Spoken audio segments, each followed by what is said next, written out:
Hello, this is Questionable Coding with Vladimir, and we are trying to solve a course called JS Assessment. And right now we have a task section called Arrays, which consists of 14 tasks. So we have not too much time for every task. So let's be fast and keep going. The first one is determine the location of an item in an array.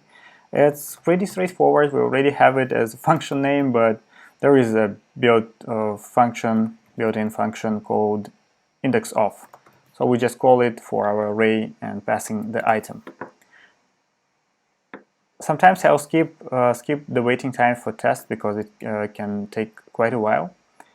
Yeah, it was green, of course. The second task is add the values of an array. So we need to sum up the array, and for that I think it's best to use reduce. So reduce takes an accumulator, something that will return every time, and for each element it will call this callback.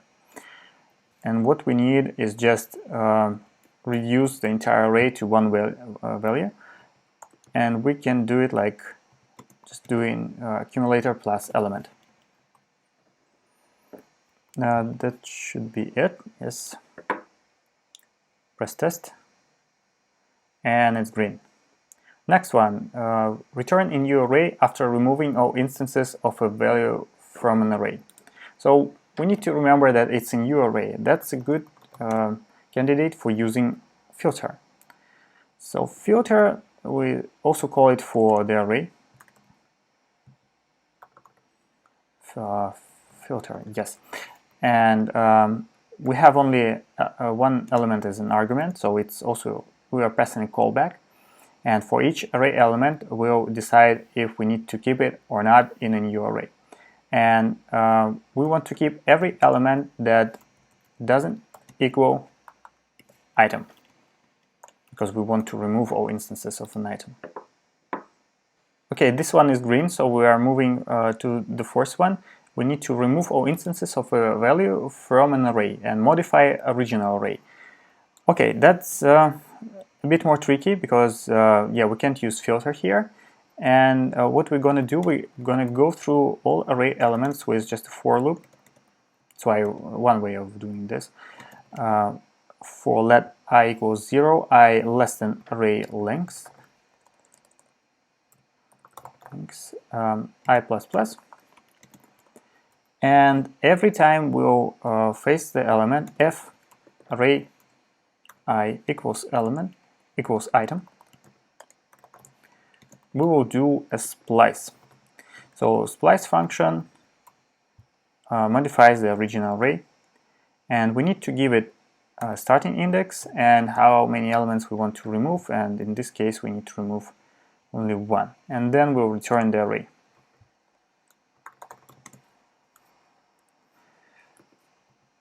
No, in fact, we don't need to return anything because we're modifying the original array. Let's try. Yeah, and it's green. It worked. Good. So test 5. Add an item to the end of array. It's super straightforward. We just need to know the functions, and it's array push for adding an item to the end of array. The same thing, remove the last item of an array. The function is pop. It will remove it.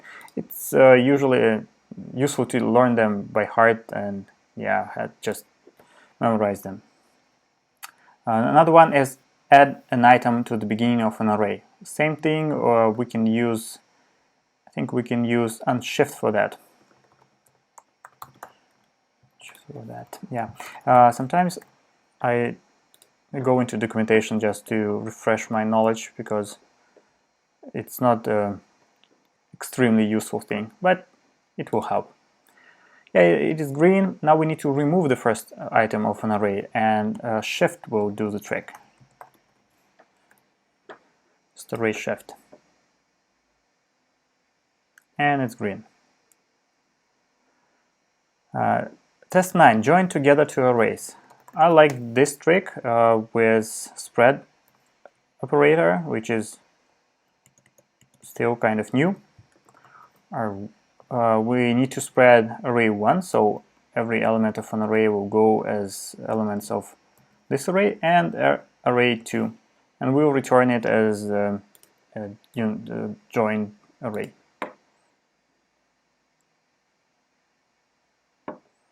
It's green. Test 10. Add an item anywhere in an array. And we need to keep the original array, which is harder. So if we would create a new one, we could also use a spread trick, but in this case we need to know that splice has an ability to not only remove items but also add items. So what we're going to do is we're going to call array splice. For specific index we will remove 0 elements and we will add one. We will add an item. This one is a bit harder to memorize. And it's green. We need to count the occurrences of an item in an array. To do that, we need to do what? We can go through entire array by using for loop, and we can just count it. What else can we do? We can reduce it. Let's use reduce for that. So we need to return an array with reduce, and for each element we have first argument accumulator and the element itself. So if we'll face an element that equals the item, if element equals item, then we want to return accumulator plus 1. Otherwise we'll return just an accumulator. One way to do it, because we don't count it. And in the end we'll get a single value of which will be the count of all item elements in the array. And we have a problem with reduce. Yeah, it wants us a default value for that, and we can set it as a separate second argument for the callback. It's not for the callback, it's just for the reduce function. Okay, it's green. Test 12. Find duplicates in an array. Yeah, that one is a bit bigger. So what we're gonna do is, I think we just gonna count them first. So let's create an object called count, and we'll use it as a map. Key will be the element and value will be the count of this element in the array. So we need to go through the array using for loop, for example. A less than length of the array and I++. And we need to check if we already have it in count. So if count, and we address it as using square brackets, even though it's an object. We'll use it array I. So if it's already there, then we just gonna increase the counter. And we can use this, just copy that, plus 1. And if it's not, we just put it there as 1. Okay, so now we have it, and we can loop through it with for the count array, for element in count, or let's call it a key. Key in count, if count key will be so the value will be more than 1, then we'll add it to the duplicates. And for duplicates we need to create a separate array, so const duplicates. We'll add it to duplicates. We'll just push it. And we need to push the key. And now we return the duplicates. Return duplicates. Okay, I hope this will work. A lot of code, no checks.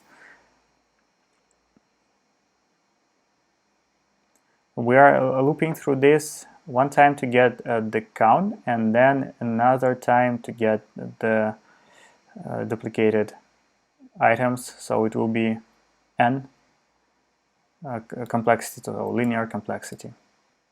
Code execution in progress. Probably I'll skip that. Okay, 3 of 3 tests passed. That's cool. Let's move on. So the implementation was correct. Square each number in an array. Oh, that one is easy. It's just a relief after the previous one.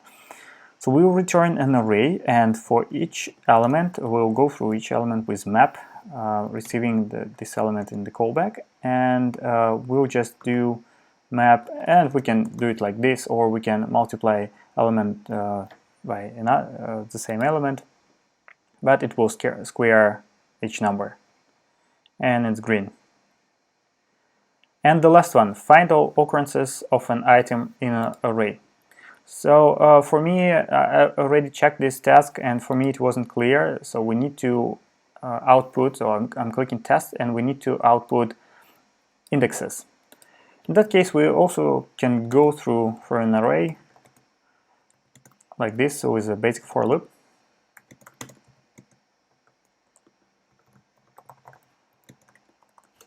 And if we face target, if it's equals, let's say it like this, if array I equals target, then we'll just add it to the occurrence array, which doesn't exist yet. We'll call it occurrences. We'll just push this index. It's pretty important to follow what we really need to push. In this case, it will be I, and we'll return the array. Yeah, should be working like a charm. Yes, and that's all. This was pretty hard and intense. I hope you like it. The next one will be strings in array, which will be smaller. There will be only 3 tasks, but they will be harder. I hope you'll follow me with this.